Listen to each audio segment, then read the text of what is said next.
So good morning दोस्तों, क्या हाल चाल है आपका।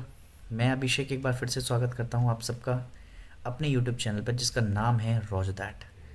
सो सर, आप यहाँ पर आते हैं और आपकी मंजिल को मिलता है पूर्ण विराम, क्योंकि जितनी भी आपका चीज़ें हैं वो आपको आसान भाषा में सीखने को मिल जाती हैं और उससे आपका जो है क्या होता है, आपका टाइम बचता है और आपको जो है काफ़ी सारी इन्फॉर्मेशन सीखने को मिलती है। अगर पहली बार चैनल पर आ रहे हैं तो चैनल को लाइक शेयर और सब्सक्राइब ज़रूर कर लीजिएगा।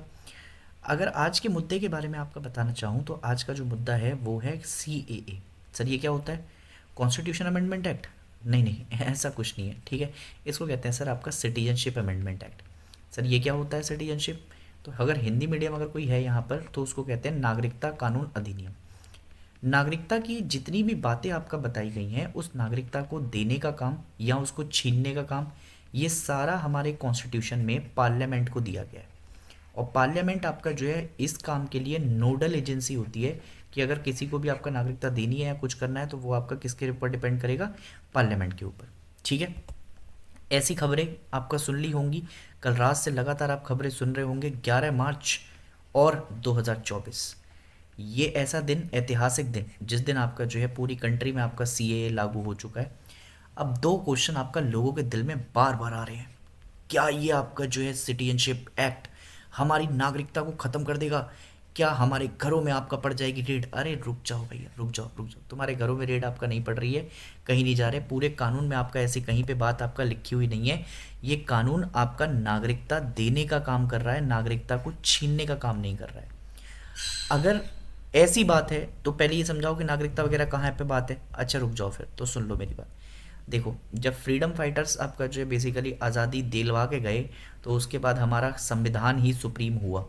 26 जनवरी 1950 को हमारा संविधान आपका लागू किया जाता है और उसके बाद part second of the Indian constitution के अंदर हम आपका एक चीज़ इनेक्ट करते हैं जिसको कहते हैं आपका सिटीजनशिप। सिटीजनशिप मतलब नागरिकता देने की बात कर दी और उसमें आपका आर्टिकल रखे गए 5 से लेकर आपका 11 तक। जैसे फॉर एग्जांपल अगर 5 में बात की गई तो citizenship at the commencement of constitution. फिर उसके बाद आपका जो है ऐसे लोगों को आपका सिटीजनशिप के right certain person who have migrated to India from Pakistan, मतलब आपका जो है वो लोग जो पाकिस्तान से आपका इंडिया आ गए, ठीक है, उनको नागरिकता के संबंध में बातचीत। ऐसे लोग जो कि आपका पहले इंडिया से पाकिस्तान चले गए और फिर वापस आपका जो है पाकिस्तान से इंडिया आ गए, उनको आर्टिकल 7 के अंदर आपका जो है सिटीजनशिप। ऐसे लोग जो कि आपका जो है इंडियन सिटीजन तो हैं बट बाहर जाकर रह रहे हैं, उनके नागरिकता के संबंध में बातें। फिर ऐसे लोग जिन्होंने आपका विदेशों में जाकर आपका नागरिकता अपना ली बट वो आपका इंडियन सिटीजन रहना चाहते थे, उनके बारे में बात। तो ये सारी चीज़ें आपका जो लिखी हुई हैं वो आपका कब लिखी हुई हैं? वो कानून जब कॉन्स्टिट्यूशन आपका लिखा गया तब के बारे में आपका जो है कानून की बातें हैं। पर फिर सर्टेन पार्ट्स आपका जो है कॉन्स्टिट्यूशन के वो टाइम टू टाइम आपका क्या होते रहते हैं? अमेंड होते रहते हैं। उनका अमेंड होना बहुत ज़रूरी भी होता है। रीज़न ये है कि कल लॉ जैसा था, अगर आज वैसा लॉ रहेगा तो हम आपका पुराने ज़माने में चलते रहेंगे। कल महंगाई कम थी, कल आपका 2 रुपये में सब्जी आ जाती थी, आज आपका जो है 2000 में सब्जी नहीं आती। कल आपका जो है भाई कुछ और कानून की व्यवस्था थी, कल आपका जो है बेसिकली मुद्दे कुछ और थे, कल टेक्नोलॉजी आपका कुछ और थी, आज कुछ और है। तो अगर ऐसी चीज़ें हैं तो हम आपका टाइम टू टाइम अपने लॉ को भी क्या करते रहेंगे? अमेंड करते रहेंगे। और ये आपका किसके पास हथियार है? पार्लियामेंट के पास है। तो पहला अमेंडमेंट जो हमने किया उसको कहा हमने सिटीजनशिप अमेंडमेंट एक्ट ऑफ 1955। इसमें 5 तरीके से आपका जो बातचीत की गई है सिटीजनशिप की, उसमें सबसे पहला तरीका है बाय बर्थ। ऐसे लोग जो कि इंडिया में पैदा हुए हैं उनको नागरिकता देने के संबंध में बातचीत की गई है। डिसेंट का मतलब होता है ऐसे लोग जो कि आपका इंडिया में पैदा हुए हैं और उनके पेरेंट्स आपका इंडियन सिटीजन है तो उनके लिए बातचीत। रजिस्ट्रेशन का मतलब होता है ऐसे लोग जिनके एंसेस्टर्स आपका बेसिकली इंडिया के पार्ट थे बट वो आपका जो है पहले इंडिया का पार्ट नहीं थे बट अब बनना चाहते हैं। नेचुरलाइजेशन का मतलब होता है ऐसे लोग जो कि इंडिया में रह रहे हैं बहुत लंबे समय से, या तो आपका शरणार्थी हैं या फिर आपका रह रहे हैं विदाउट आपका जो है किसी भी लीगल ऑक्यूपेशन के या लीगल डॉक्यूमेंट के, बट वो रह रहे हैं तो उनको बातचीत करेंगे। और इनकॉर्पोरेशन ऑफ टेरिटरी का मतलब होता है कि जब आपका भारत किसी और टेरिटरी के ऊपर आपका कब्जा कर ले तो उनको आपका बातचीत की जाएगी। हमने कुछ आपका स्पेशल ऑर्डर भी रखे हैं, जैसे असम अकॉर्ड के अंदर आपका जो बातचीत है वो आपका अलग से की जाएगी, ठीक है सर। तो ये क्या है? ये कुछ प्रोविजंस है, ये कुछ प्रोविजंस आपका जो है समझेंगे, उनको आपका जो है समझने की कोशिश करना, ठीक है सर। क्या बात समझ में आ रही है मेरी? ठीक है। अब अगर आपको ये बात समझ में आ गई है तो एक बात आपका समझिएगा बहुत ध्यान से। ठीक है, एक बात समझिएगा बहुत ध्यान से कि यहाँ से अब हम आपका जो है समझते हैं नागरिकता कानून अधिनियम के बारे में आपका बातचीत। देखो ज़रा, सेंटर ने आपका जो है 2019 में आपका इस बात को कहा, 11 मार्च, मतलब ये बातचीत की गई थी 31 दिसंबर आपका 2014 को, ठीक है सर। और 2014 को जब ऐसी बातें की गई तो हमने ये बताया कि कुछ ऐसी कंट्री हैं जहाँ पर आपका बेसिकली कुछ कम्युनिटीज़ का परसिक्यूशन हो रहा है।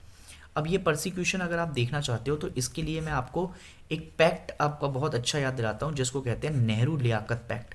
नेहरू लियाकत पैक्ट आपका जो है बेसिकली ये बात कह कर गया था कि दोनों देशों के अंदर जो भी माइनॉरिटी ग्रुप हैं उन माइनॉरिटी ग्रुप को आपका जो है क्या करना है, उन माइनॉरिटी ग्रुप को आपका प्रोटेक्ट करने की बात करनी है। अच्छा, उस समय आपका जो है पाकिस्तान के अंदर भी आपका जो है हिंदू पॉपुलेशन थी, मुस्लिम पॉपुलेशन थी, सिख पॉपुलेशन थी, और इंडिया में भी ऐसे ही थी। बट धीरे धीरे आपका जो रिपोर्ट आई, जो खबरें आई, वो ये आई कि सर आपका जो है वहाँ पर जो आपका एक आबादी है सिख की, हिंदूज़ की, वो धीरे धीरे आपका क्या हो चुकी है, वो धीरे धीरे कर कर ख़त्म हो चुकी है। तो सर इसी बात को आपका जो है समझने के लिए हमने कहा कि अब वो लोग जो आपका यहाँ पर भाग कर आए हैं, शरणार्थी हैं, क्योंकि सर हमने तो आपका वादा किया था ना, अब उन लोगों को आपका जो है बेसिकली प्रोटेक्शन देने का काम कौन करेगा। तो फिर हमने क्या किया, हमने 2019 में एक एक्ट पास किया जिसमें हमने 3 कंट्रीज़ को इन्वॉल्व किया, पाकिस्तान, अफगानिस्तान, बांग्लादेश। और इसमें आपका जो है कम्युनिटीज़ जोड़ी हमने, Hindus, Sikh, Buddhism, Jain, Parsis, Christian और मुस्लिम्स को आपका इसमें ऐड नहीं किया गया। रीज़न उसका यह है कि ये तीनों कंट्रीज़ में आपका मुस्लिम मेजॉरिटी आपका ग्रुप पर बांधे जाते हैं, ठीक है। अब अगर मैं आपका आगे बढ़ूँ तो इस बात को आपका समझते हुए ये बात समझ में आई कि अब इनका जो परसिक्यूशन था उनको अगर हमने आपका नहीं बचाया तो ये धीरे धीरे कर कर आपका जो है ख़त्म हो जाएंगे।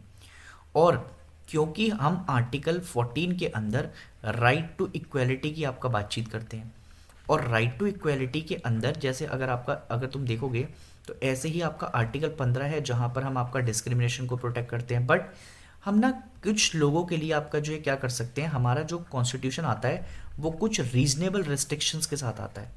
रीजनेबल रेस्ट्रिक्शंस का मतलब होता है कि अगर कल को आपका जो है किसी भी खिलाफ या किसी भी आपका बंदे के खिलाफ कुछ गलत हो रहा है, या उस जैसे कुछ लोग हैं समाज के, जैसे आपका जो है बच्चे हो गए, चिल्ड्रंस हो गए, या फिर विमेंस हो गई, या फिर आपका माइनॉरिटी ग्रुप हो गए, अगर इनके खिलाफ आपका कुछ गलत होता है तो हम इनको स्पेशल प्रोविज़न बना के दे सकते हैं। तो ऐसे ही हम इन लोगों के लिए भी आपका स्पेशल प्रोविज़न को आपका बना सकते हैं। यही बात आपका कही गई इसमें कि जो माइग्रेंट्स हैं, जो आपका 31 दिसंबर 2014 से, ठीक है, ठीक है, ऐसे लोग जो कि आपका जो 31 दिसंबर 2014 से आपका यहाँ पर रह रहे हैं और वो आपका जो है रिलीजियस परसिक्यूशन आपका जो है सफ़र कर रहे हैं, तो उनको आपका जो है देखोगे कि ये जितने भी आपका जो है कंट्री के ओरिजिन के लोग हैं, इनको हम आपका समझते हैं कि भाई इनको रोकना बहुत ज़रूरी है, ठीक है।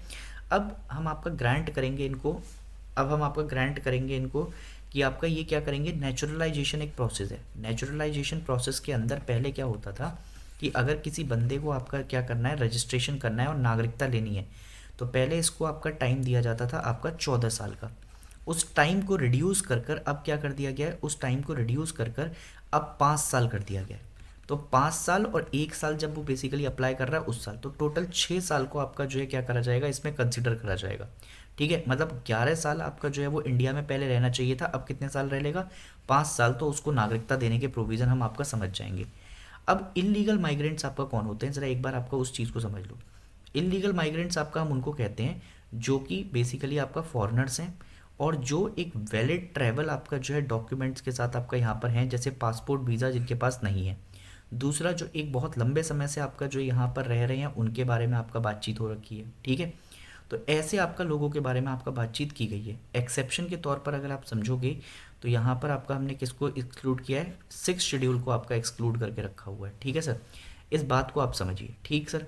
तो अगर मैं आपका बताऊं तो आर्टिकल 14 के अंदर हम आपका क्या कर रहे हैं, हम इनको इक्वलिटी देने के बारे में बात कर रहे हैं और इनको आपका नागरिकता देने के संबंध में बातचीत करेंगे। अब कमेंट सेक्शन आपके लिए ओपन है, आप अपनी क्या राय और क्या विचार रखते हैं, क्या ये आपका जो कानून है वो सही है, गलत है, जो भी आपकी राय है वो प्लीज़ मुझे ज़रूर बताइएगा। मैंने पूरी कोशिश की है कि आपको जो है इस प्रोविज़न के बारे में समझा सकूं। फिर भी कोई दिक्कत हो, कोई परेशानी हो तो आपका मुझे प्लीज़ ज़रूर बताइएगा। मैं मिलूँगा आपको नेक्स्ट वीडियो में, तब तक के लिए आप अपना ख्याल रखिए, जहाँ पर हैं खुश रहिए। जय हिंद एवरीवन।